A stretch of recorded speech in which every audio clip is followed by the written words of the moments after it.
Alright guys, so I design a lot of aircraft on my channel, and I like to share them with you guys when I come up with a good one. I picked up a couple of these guys.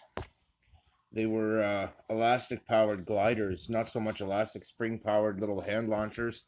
Come with a little launcher, and the wing shape of this one was really crappy. I flew both of them, and of the two, this one flew well, but it had a really wide tail with a really crappy tail. It was very disproportionate and not correct for the type of aircraft.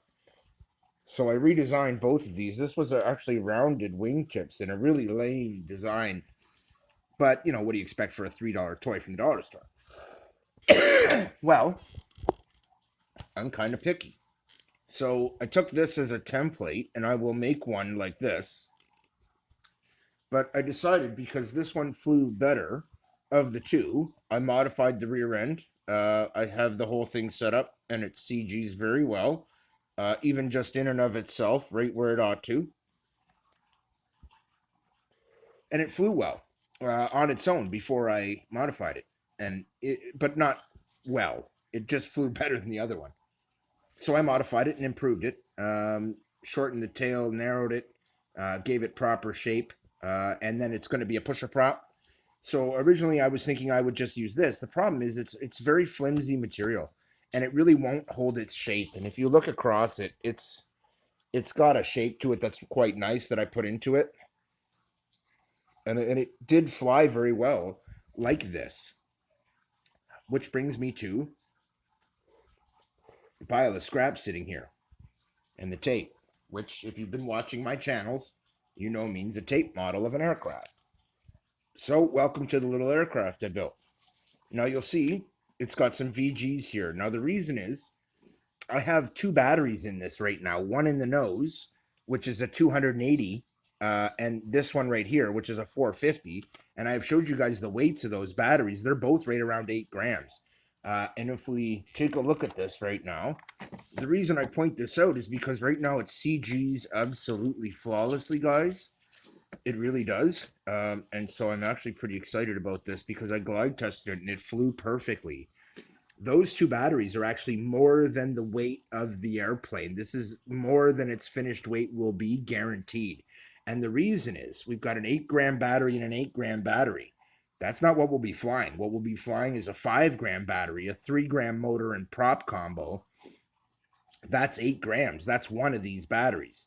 Then we'll be flying our all-in-one electronics package, which means we're looking at a total weight for the electronics package of right around 10 grams, 12 and a half with the servo,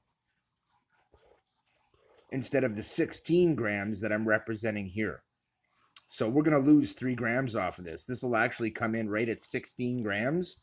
This is going to be a feather light rocket ship of a plane. Even with this weight distribution, it actually set up really well and CG'd really well where it actually ought to. With the batteries in the correct positions, it CG's just perfect, right at a third of the distance between the front of the wing and here, which is just in front of these VGs, which is actually perfect. So you might not think you could learn much with a tape model like this, but I've learned where my intakes are going to be. I've learned that I can fit the battery up top here and slide it in here and have the battery actually fit in from the top, which is what I've decided to do, and have the wire run in here. And that way it'll just sit there and I come out here, tuck the battery in, plug it in. It'll be good to go. It'll leave the wire sitting out up top, but I don't really care. I could do it all internal, but then I need a way to open the aircraft, or I could figure out a way to stuff it in the bottom. But I want the bottom of the aircraft to be as smooth as possible. So what I've done is put it on the top. Now, when I did this model, I glide tested it, and it actually glided nicely, but I wanted it to glide a little slower. So I added VGs until I got it gliding perfect. I started with these two. Now it glides dead straight and level with a very light toss. And I have glide tested this. This is one of the beautiful things about a model like this. I can set up my angles. You see the slight swoop, droop in the wings. This is a really nice set of angles. This is the angles I'm going to use. They've actually been set up very precisely, as you can probably see here. Sorry for the poor footage, guys, but this is a beautiful little test model. And the reason is it's taught me a lot of things already. One, it's showed me my weight distribution, where it likes to CG. It showed me what the VG packages I need are through glide testing this taped together model. I actually kind of glided it towards my roommates in my roommate's room earlier to show it to them, and it glided really nicely. It just glides beautifully, very straight. Now, because it's going to be a pusher prop, you might wonder why I have this open, but I'm actually going to leave it open and have it as an air intake, so the air comes dead through the center and through here, runs all through the body, cooling all of the electronics package, and that'll work for me. And the servo that runs the center of gravity will be placed. It actually needs to be right here. And I've left myself enough room inside the body to quite easily mount my servos up inside and my receiver.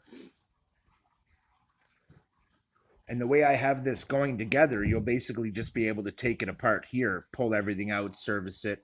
But this will be the type of aircraft where once you build it, you just kind of fly it until it breaks, and then you tear it apart and build a new one. It's really simple. It's only actually 3 pieces, guys. The nose cone is 1 piece made of a single piece of foam. The entire top is 1 single piece formed, and the bottom is another single piece formed. So in the end, this whole design is only 3 pieces, plus the tail, that's 5 pieces, plus these. Very simple build, guys. This is going to be one of the simplest ones. And a pusher prop jet should be. They are meant to be simple and beginner friendly, generally speaking. This one won't so much be beginner. This will be a very quick little plane. We're talking 100 grams of thrust and an under 20 grand aircraft. Do the math, guys. Keith out.